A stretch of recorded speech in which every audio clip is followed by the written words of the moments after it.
with you because it's a topic that's near and dear to my heart. And it is the topic of money, money.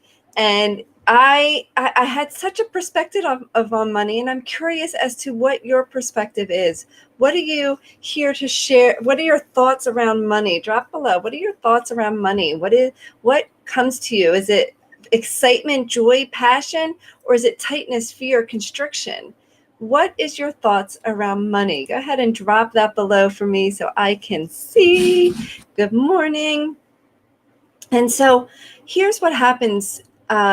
Everything in life, everything in your life is a relationship. You have relationship with yourself, you have relationship with food, you have relationship with others, a spouse perhaps, or a significant other, your children, friends, family. You have relationships. You have a relationship with time. You have a relationship with your house, with your car, with your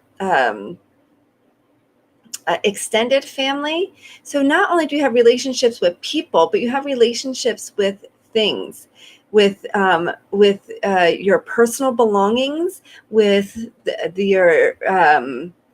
with different things in your life. So today I want to talk to you specifically about your relationship with money. What is your relationship with money? Is it abundant, ever flowing, always there?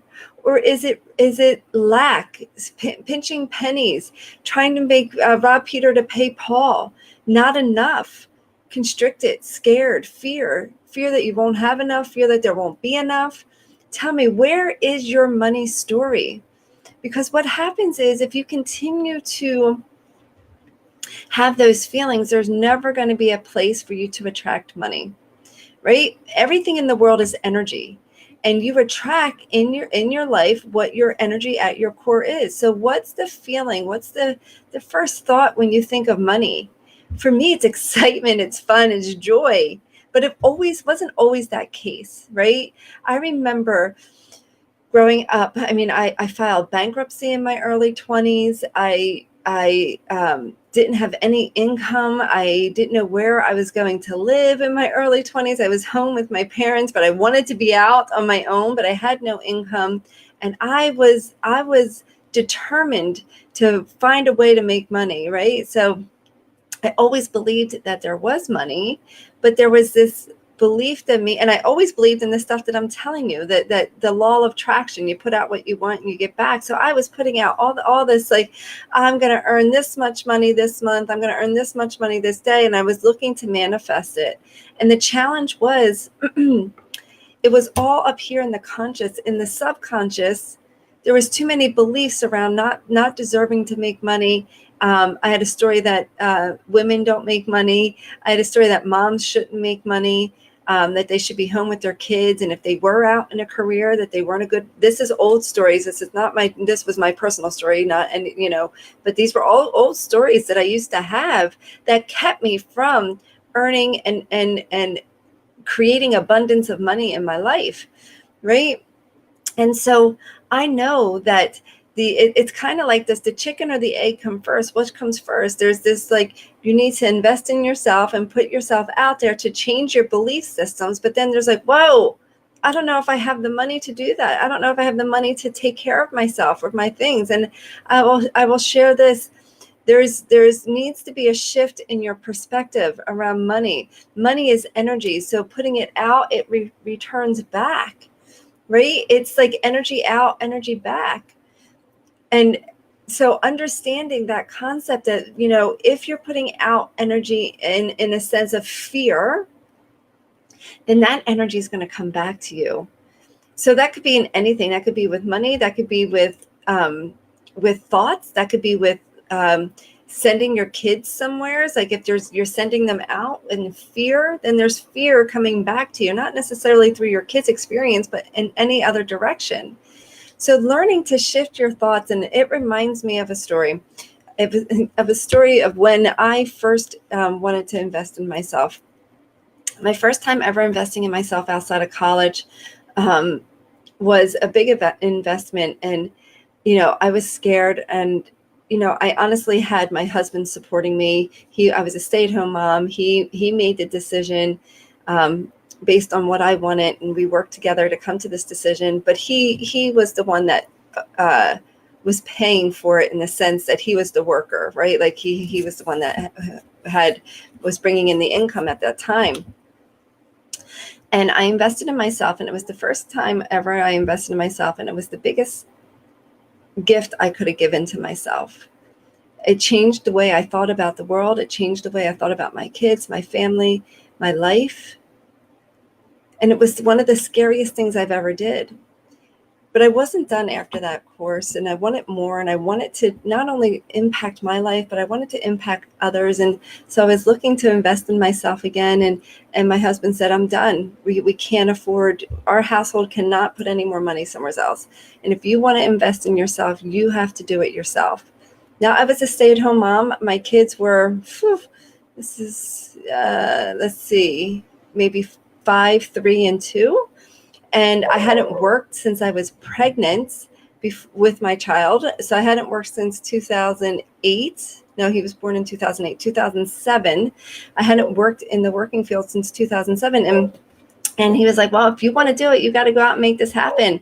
So I decided to open up a Reiki practice, a practice using Reiki to help people shift their energies, shift the way they feel, heal their physical body, and change. And I had zero income. And I decided to take a leap of faith, knowing that when you really want something, you can make something shift for yourself. And you can make things happen when you decide. And it's that perspective. That's the perspective you need to take on. What can you shift in your mindset from lack or fear, right? See, I didn't make that decision based on, oh my God, I don't know how I'm going to pay this. I made the decision based on, wow, what do I have to do to make this happen for myself? What do I have to do? How do I have to, what are my opportunities to earn money? I had to shift my thoughts on, okay, well, here's where I'm at. And what do I get to do to increase my income, to increase my revenue, so that I can invest in myself? And it was a significant amount of income that I was investing in myself. And I had no idea where the money was coming from. And here's the takeaway that I want you to get. So you don't have to know where the money's coming from. You have to trust. You have to open yourself up to the sense of, money's going to come into my life. Somehow, some way, it's going to come into my life. And take inspired action. So it's not like you sit and say, okay, money's coming into my life, and you sit and do nothing. It's taking inspired action. It's taking the necessary, it's getting quiet in your mind. So let me give you the 4 steps to manifesting. The 4 steps to manifesting what you want, because in that process, you can create what you want.